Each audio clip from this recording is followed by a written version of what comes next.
All right, let's, if anybody has any, we're going to start the discussion period. So if anybody has questions, feel free to come up to the mic or raise your hand, and Libby will come and ask and bring a mic to you. Does anybody have any questions?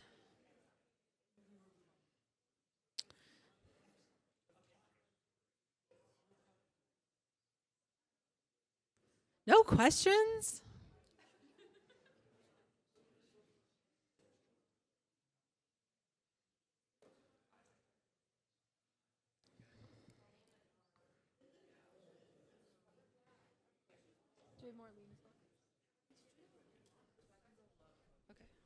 Okay, hello? It's on now. My question has to do with donation. Yes. And now I'm trying to back up through all the information that was given since your presentation. But it has to do with donating family tree information, and I know that there are things on the village sites. Mm-hmm. How is that processed, though? Does it go through you, the organization, or directly to the coordinator? So if you're donating it to the archive, it goes through me.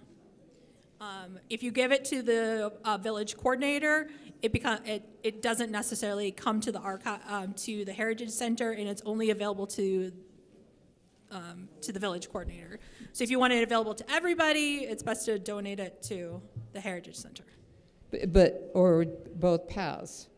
Make it available for the village, for people who are doing their village searches. Yes. And also to the organization.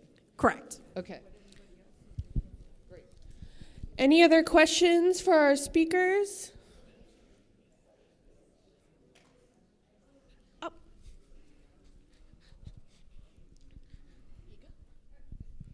I've got a question maybe for Allyson, maybe for several of you, but you mentioned about tagging photos, and I wondered, how do you tag the original, the paper photo, as well as the digital copy of the photo? Oh, okay. So my advice as a photo curator, You should probably never use pens, never use markers, always use pencils. Pens are so acidic, they will eat through your photograph and cause damage. It'll go through the paper into the emulsion and ruin your photograph. So always use pencils. If you have like the modern resin-coated photographs, I suggest using a 100% graphite pencil that you can buy at any art supply store. Michael's, I think even Walmart carries them in their art supply area. That will write on anything on the back of those. For more information about photo preservation, check out my program that is available on our video library on the website. It's got lots of great tips on how to preserve it and things. For tagging photographs, that is a couple of ways to do that. I like to make sure that the file name includes the information. And then you can also go into the image's metadata and put the information in there as well through a number of different apps. Of course, Adobe Photoshop does that. Lightroom. I was kind of called Lightbox, and I knew that wasn't right. Lightroom does it, but also other programs that like GIMP, which is free. It's kind of a simplified version of Photoshop, which is freeware, and that will also tag the metadata in your photos. Does that answer your question? Yeah, thank you. Yeah. Okay. I just wanted to say, I don't know if I can speak. I actually don't write on my photos, in part just because sometimes you can't. Like, some of them were like in a scrapbook, so they were like torn out, and so there's like no place really to write.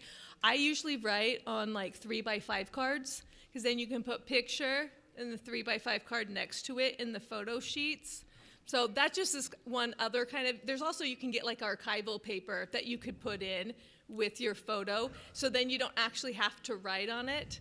But I do this, what Karen said, like with the metadata online, I put it in the metadata some of the photos, when I first am doing it, I just open a Word document and I just like put this is the photo and then I put the information so I kind of get it right. Like sometimes I'll ask my dad some questions or I'll type some stuff up and make sure that's the right information, and then I'll just copy and paste it into the metadata. But sometimes if you like kind of having something like a Word file that kind of helps you like create your ideas and you can kind of tweak it without having to go into the metadata each time, that sometimes will work as you're getting the dates and the names all down. But I would agree, I think putting in the metadata in the end is the most helpful. Yeah. Because then it will be with it. And then I also suggest, again, I like to use spreadsheets, like an Excel spreadsheet, Yeah. because those are easily sorted. You can sort them by name, you can sort them by date, you can sort them by whatever field you decide, and then you can also search it easily. So, like for us, we use fancy software, but which every photo is assigned a number, and then that number corresponds with a record that explains what the photo is. So, you might want to use that at home. What do you recommend the settings for scanning? So I recommend creating a master file at about 600 DPI and saving it as a TIFF file. Don't save your master files as JPEGs. TIFF files are uncompressed files. JPEGs are compressed files. So every time you open and close a JPEG, it compresses data and loses information. The pixels become bigger or like more blurry, so because it's getting rid of that fine detail. A TIFF image or a PDF, a JPEG 2000 or 200, they're uncompressed. TIFFs are the industry standards. 600 DPI is pretty high resolution. It'll also let you blow it up pretty big, scan into details. 300 DPI is print quality. I have a camera that will do RAW photos. Yes, Is that the best way? RAW is the equivalent of a TIFF via camera versus a scanner. A lot of art reproduction people also use, instead of if it's too big for a scanner, they will use a camera, and that's one of the reasons we got the Nikon. We are able to use it to take pictures of documents with one of our new copy stands. So we have the camera, and then you take a picture, and it's basically like a TIFF. Do you, the original, do you recommend it in albums or in photo-safe boxes or in, they have those plastic things so they don't disintegrate? I just Not don't plastic. know the best way. Not plastic. Not plastic. Well, some plastic is safe. However, plastic off-gases. It gives off dangerous chemicals that can harm and speed up the deterioration of your photographs.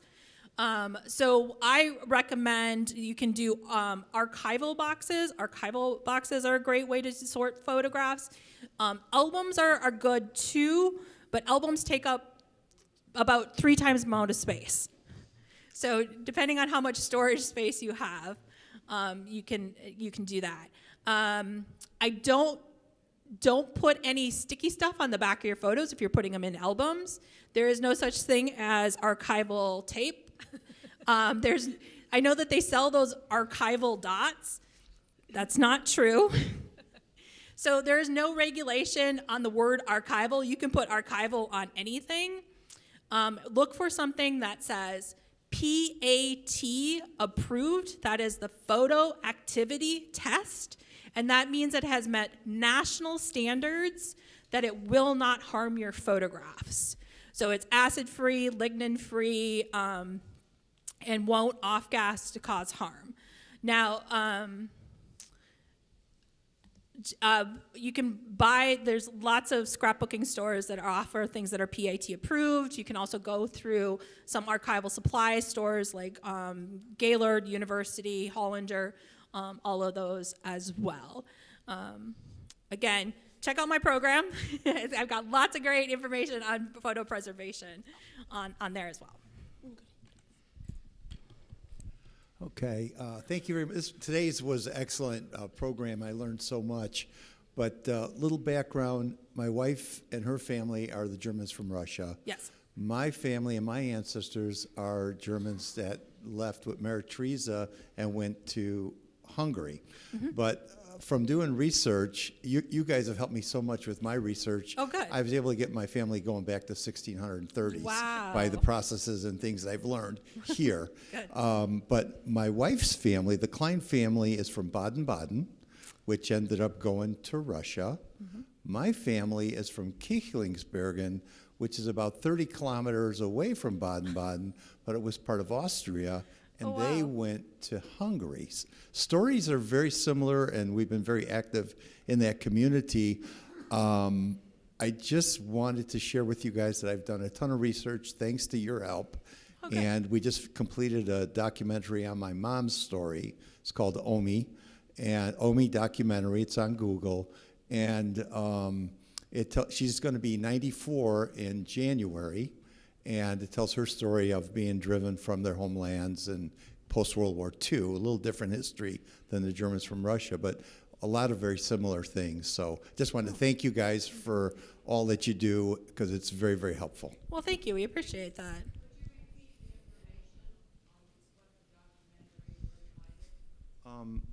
If you go Google and Omi, O-M-I, documentary, it'll pop right up. Hi, so I have not looked at your information about saving documents yet, and we don't have a fancy camera, but we're faced with boxes and boxes of family photos, and I've seen the ads popping up about PhotoMine, which is supposed to be a quick and easy way to, does anybody know anything about that? I mean, obviously, you probably can't tag with that, but I'm not familiar with it. I've never. I've I never think heard it's of a scan. It's a scanning app, right, for your phone. yes. Oh, a scanning app for your phone. I find that Google has a really good one, Oh, okay. and that's free. Let me get the name for you. Thank you.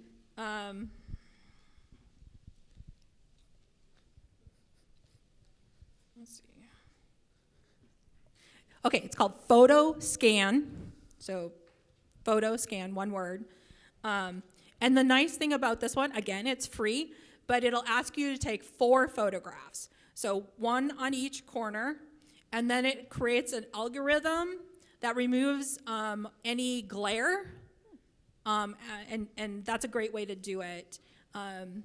It won't produce like high resolution TIFF images, but it's really good, a good way to like start documenting and start saving your photos digitally.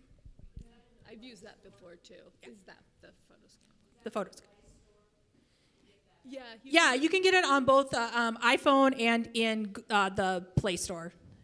So if you look up Photo Scan, it's a Google app. And like I said, I've had really good luck with that.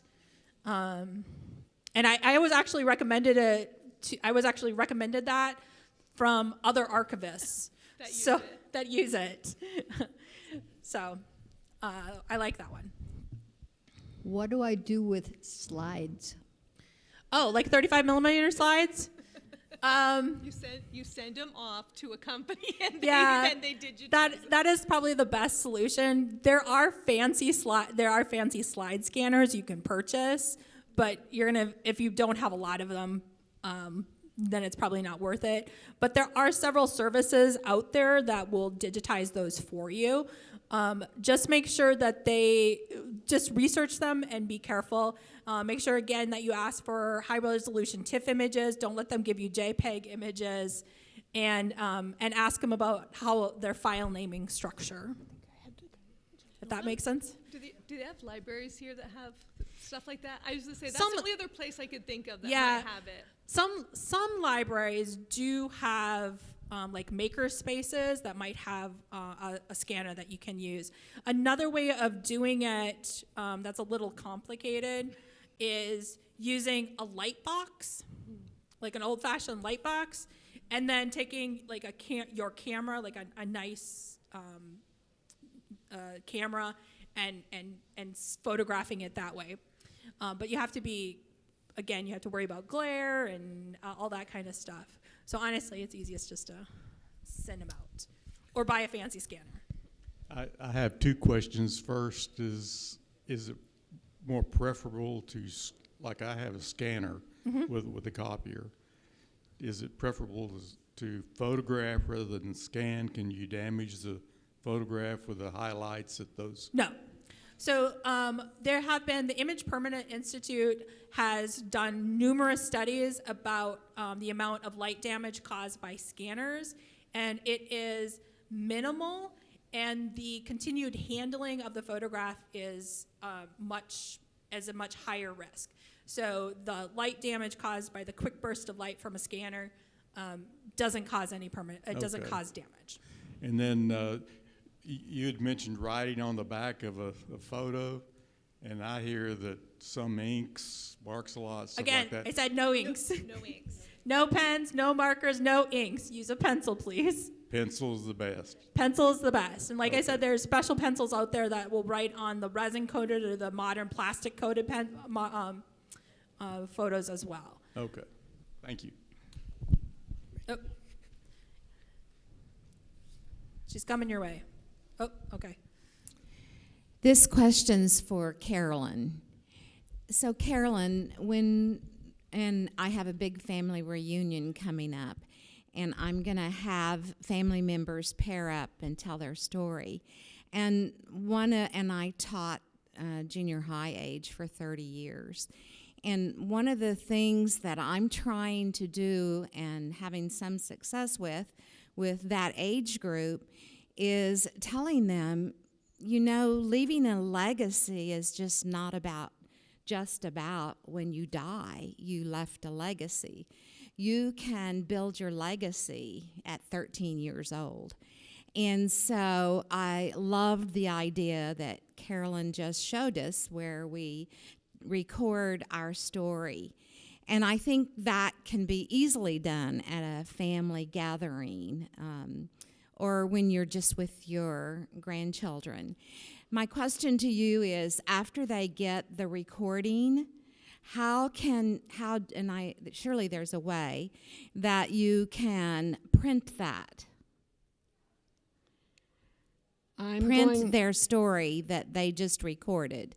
I'm going to leave that to Libby or Karen, who is more technologically alert than I am. So you could probably have it transcribed. There's a lot of apps where you can take audio and it will provide like subtitles. You'll probably need to check it. It's not always perfect. If you use AI, that is probably something it could possibly do as well. But most like video editing or other apps will provide a transcript, and then you can take that transcript, put it into Word or whatever app you'd like, and then you have a written account.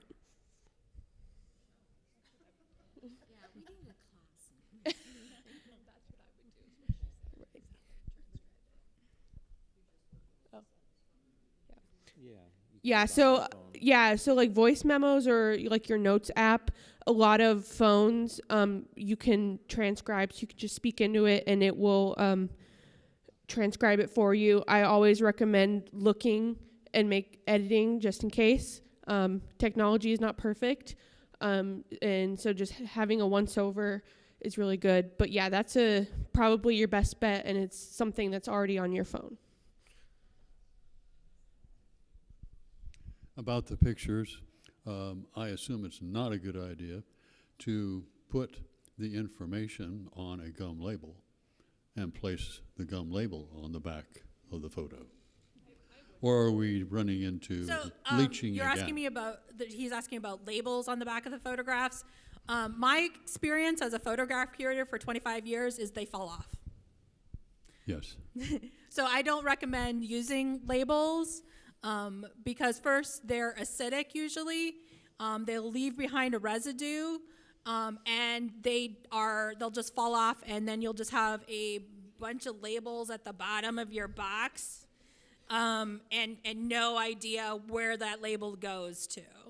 So no labels. Again, no adhesives at all. So nothing sticky. No pens. Nothing sticky. Ink is bad. Sticky is bad. Yeah.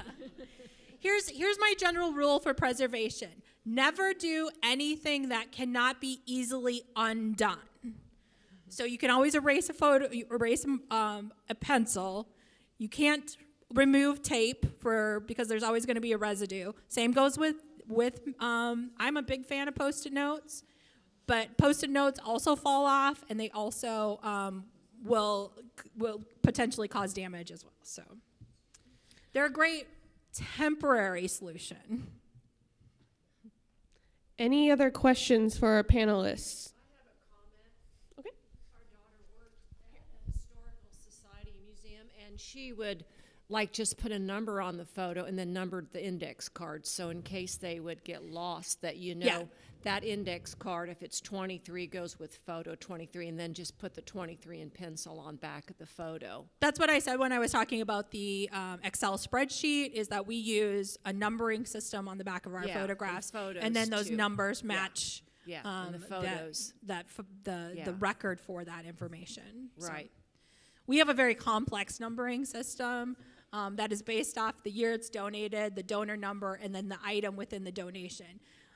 You don't need that kind of complex number, but hey, that's not a good way. If it works, it works. It works that's the standard museum practice. So yeah, but it works at home too. It works at home too.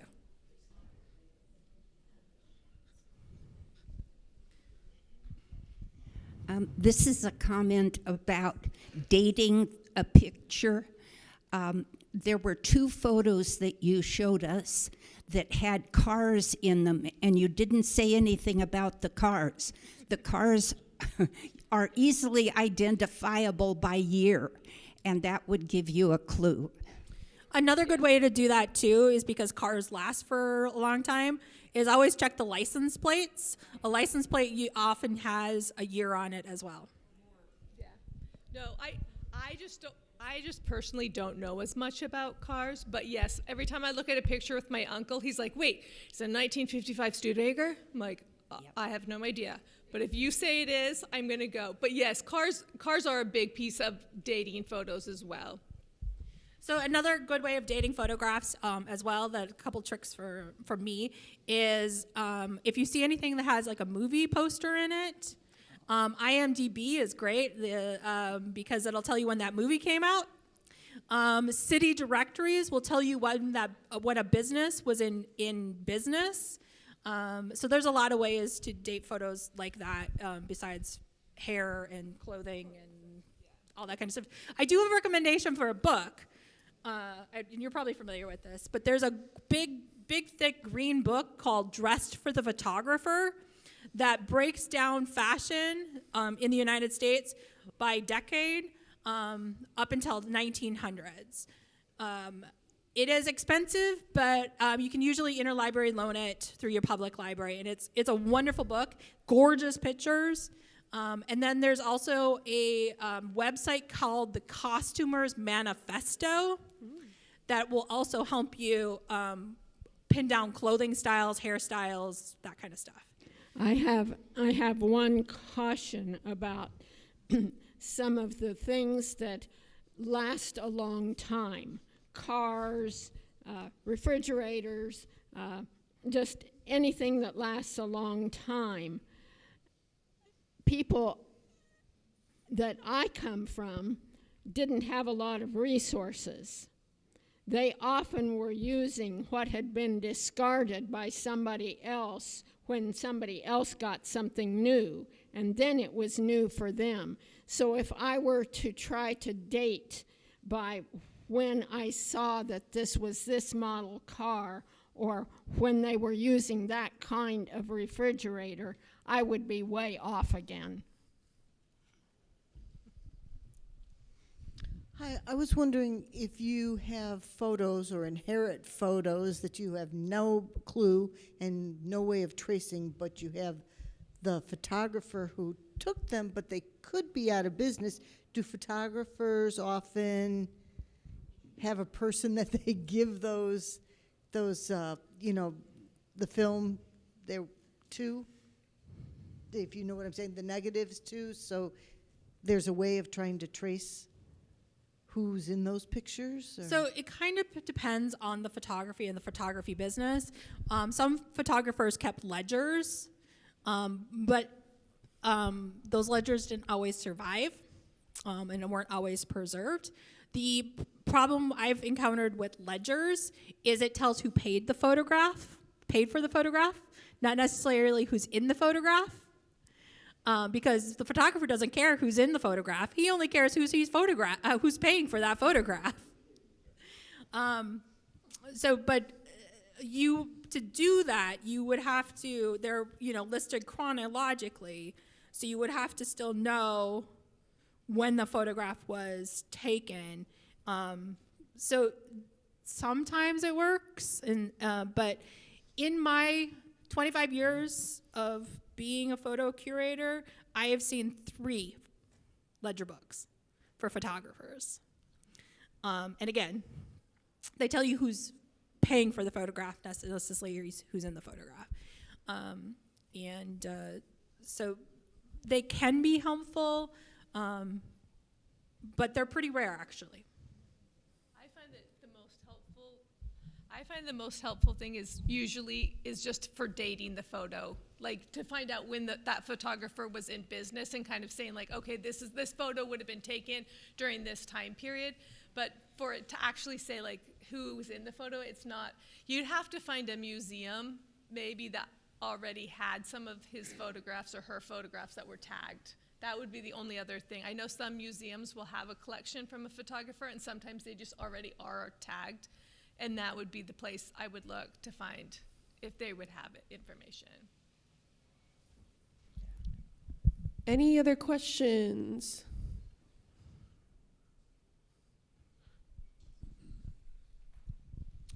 Yes, I'm curious.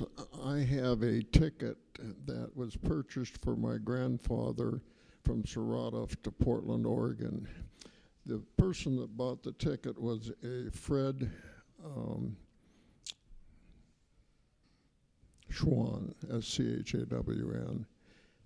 I don't know anything about this man, and he bought a ticket for 2 people, my grandfather, Henry Schaefer, and an August Elizabeth Schaefer. I don't know who she is either. I don't know if they were brother and sister or relatives or whatever. But anyway, where do I start to find out who Fred Schwan is? Do you know where he lived? What was that? Do you know where he lived? Where did he live? Where he lived? Like what city or? I assume he was in the United States to sponsor somebody to come over. Yeah, Fred Schaefer, Fred Schwan, lived in Portland, Oregon in Germantown. My grandfather came from Franzosen and my grandmother came from Norca,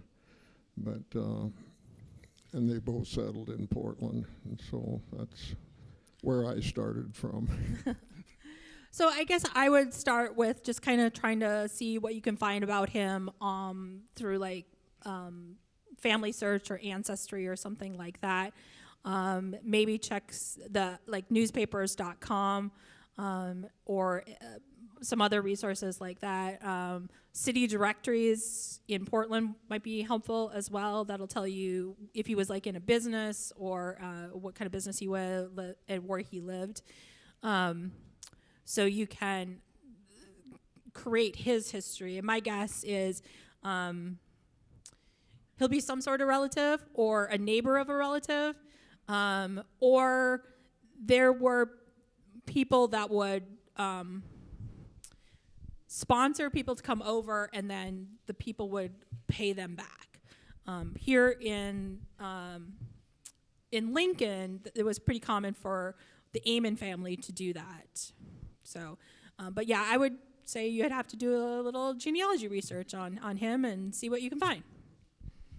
Yeah, I pretty much got my grandmother, her father was Heinrich Peter Lehr, and he married Barbara Dinas, and so the Dinuses in Portland started the garbage business, and a lot of the German people worked in the garbage business, so even my second grandfather also was a garbage collector. And a Weitzel was in that, and they still have a route in Portland, so they've been there a long time. Thank you. Thanks. Someone over here. All right. If there's, do we have one more question? One more question. Might as well ask. This is a note I wrote down when you were talking about the archives. And there was something called the Education and Use Collection. Oh, education and use collection. Interested. Okay, so we have different types of collections. We have our permanent collection, which we have very specific handling rules and preservation rules and things like that. And then we have what we call our education and use collection, which is things that can be handled and used, taken to programs and classrooms, things like that, where people can, let's say it's like a sad iron. You know what I'm talking about, like the old heated on the stove sad iron. People don't, I don't think people realize how heavy those are. So just being able to pick that up and feel that makes a big difference. But I wouldn't allow somebody to pick up one that's in our original collection without gloves, whereas if it's in the use collection, they can pick it up without gloves and things. So these are things that are maybe not, they don't have as much provenance, or we have multiple similar things in the collection, so then we can use them as an educational tool. Yeah, one recent example is we took some items to a multicultural night at Park Middle School here in Lincoln, and the kids had to guess what they were for. We had like a kraut stomper, and so the kids with no knowledge of how things were done back then had to guess what these items were used for. I think one more question. It's not a question, it's more of a thought. I've had friends and relatives that after their parents died or their uncle or aunt or something, they find this box of photos and they don't know anybody, so they just throw them in the dumpster. I would suggest instead you take it to like an antique mall or something. I've never found anything, but I've heard of people that have. Yeah, I always appreciate that they call us before they put it in the dumpster. It might not be something we're interested in, but you never know until you ask. So reach out to your local historical societies, your state historical society, your genealogy groups. But yeah, I hear that a lot, that the family came in, didn't know what to do with all of it, and they got overwhelmed and threw it away. But hopefully that won't happen to anybody, because you're all going to have a plan, right? And have everything organized. So it'll be easy to donate to an archive or pass on.